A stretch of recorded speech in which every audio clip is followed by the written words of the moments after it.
श्री सीताराम भगवान की जय। महाराज श्री प्रेमानंद जी व कई अन्य कथा वक्ताओं के अनुसार कहे गए कथनों को मैं इस प्रकार कह रहा हूँ। जो गंदी बातें चल गई हैं, आजकल बहू मिलना या पति मिलना बड़ा मुश्किल है। 100 में से कोई 2 या 4 कन्याएं ऐसी होंगी जो अपना पवित्र जीवन रखकर किसी पुरुष को समर्पित होती होंगी। जो विवाह से पूर्व 4 लड़कों से संबंध बना चुकी हो, क्या वह सच्ची बहू बन सकती है? इस प्रकार जो युवक विवाह से पूर्व कई स्त्रियों से समागम कर चुका हो, क्या वह एक सच्चा पति बन पाएगा? ये कथन मेरे नहीं हैं, इन धर्माचार्यों के हैं जिनका नाम मैं ऊपर ले चुका हूं। इस प्रकार की भाषा किसी भी कथा वक्ता तथा धर्म के जानकार को शोभा नहीं देती है। अगर कोई किसी काने को काना कहे, किसी लंगड़े को लंगड़ा कहे, किसी चोर को चोर कहे और किसी जार को जार कहे,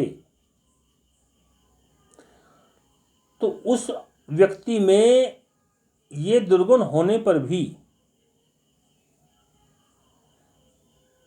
ऐसे कथन सुनने पर अवश्य क्रोध आएगा।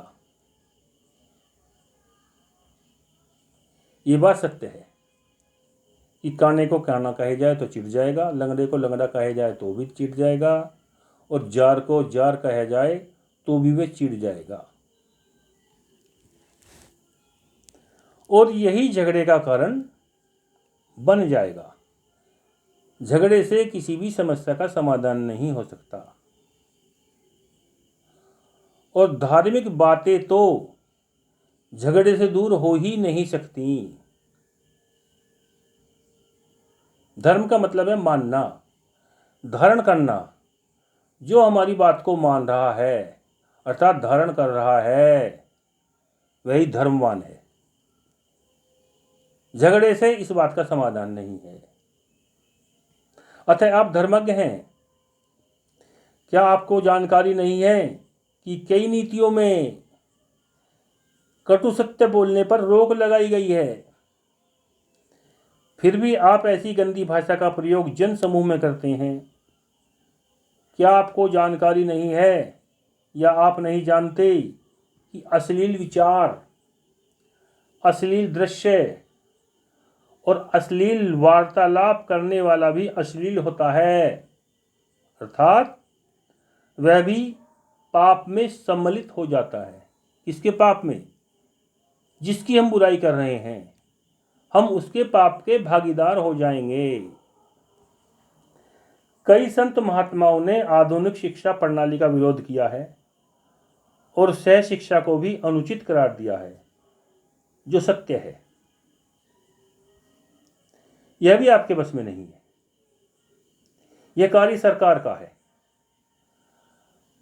आप सरकार से अनुनय विनय करके और सरकार को अपने पक्ष में करके किसी भी प्रकार सह शिक्षा का विरोध करके इसे दूर करने का प्रयास करें।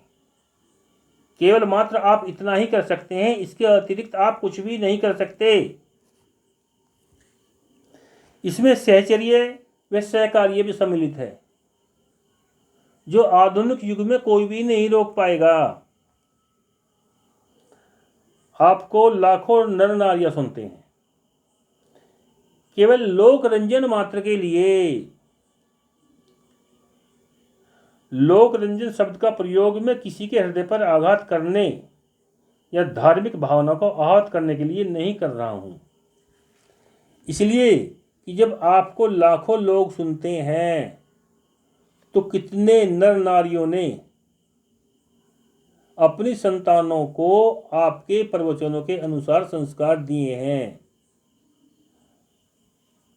और उनकी संतानें कितनी संस्कारवान हैं। अगर ऐसा नहीं है तो आपके प्रवचनों का कोई प्रभाव नहीं पड़ रहा है, आप निरर्थक ही गाल बजाई कर रहे हैं। इस प्रकार समाज में कुछ भी प्रतीत नहीं होता दिखाई दे रहा है, बल्कि इसके विपरीत आजकल गर्लफ्रेंड, बॉयफ्रेंड एंड रिलेशनशिप लोकप्रिय हो रही है।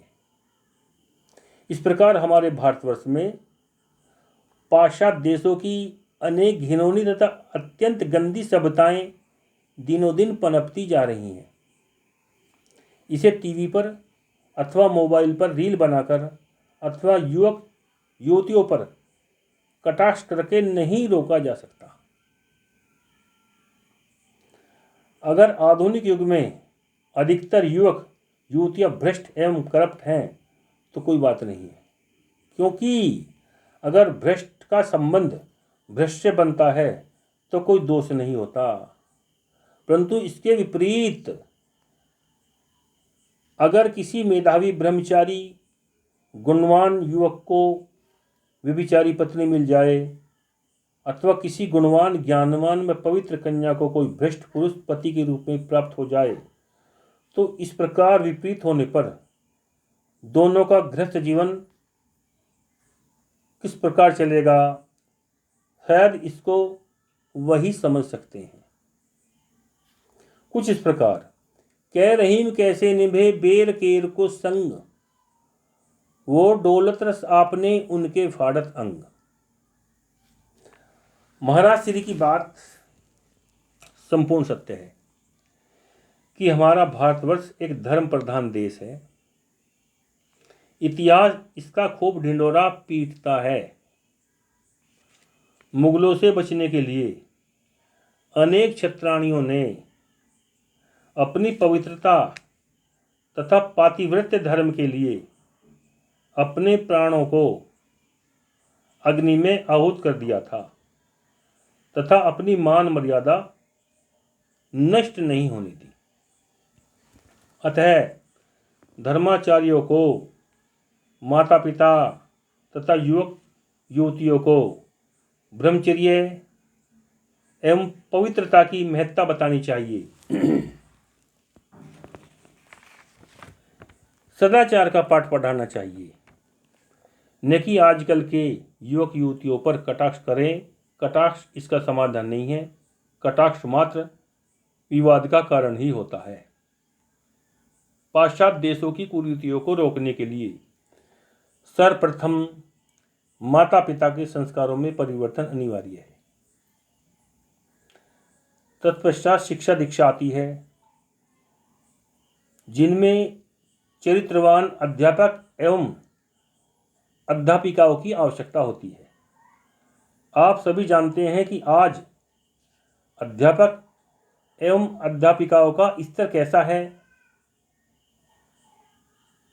इसका उपाय करना वांछित है। सहशिक्षा भी सनातन धर्म के विरुद्ध है। युवक युवतियों का एक साथ विद्याध्ययन करना तथा जीविका के लिए एक साथ कार्य करना भी पराधीनता को प्रदर्शित करता है तथा ऐसी स्थिति में सच्चरित्र रहना कठिन ही नहीं असंभव है। भले ही इसे आप स्वीकार करें अथवा नहीं करें, परंतु यह सत्य है। धर्माचार्य जितना आजकल धर्म का प्रचार कर रहे हैं उससे कहीं अधिक अधर्म बड़ा हो रहा है। बिना खाद पानी के यह दिनों दिन पनप रहा है। इसलिए कि आजकल युवक युवतियों को पवित्रता एवं ब्रह्मचर्य के महत्व का पता ही नहीं है। मैं मानता हूँ अनेक युवक एवं युवतियों को अगर यह चरित्र निर्माण संबंधी जानकारी समय के रहते हुए प्राप्त हो जाए तो इसमें कुछ प्रतिशत सुधार अवश्य हो ही जाएगा। कई ऐसे युवक देखे गए हैं जिन्होंने इस बात को स्वीकारा है कि अगर हमें बचपन में ब्रह्मचर्य का ज्ञान होता तो शायद हम पतन से बच सकते थे। मगर अब पछताए क्या होत है जब चिड़िया चुग गई खेत।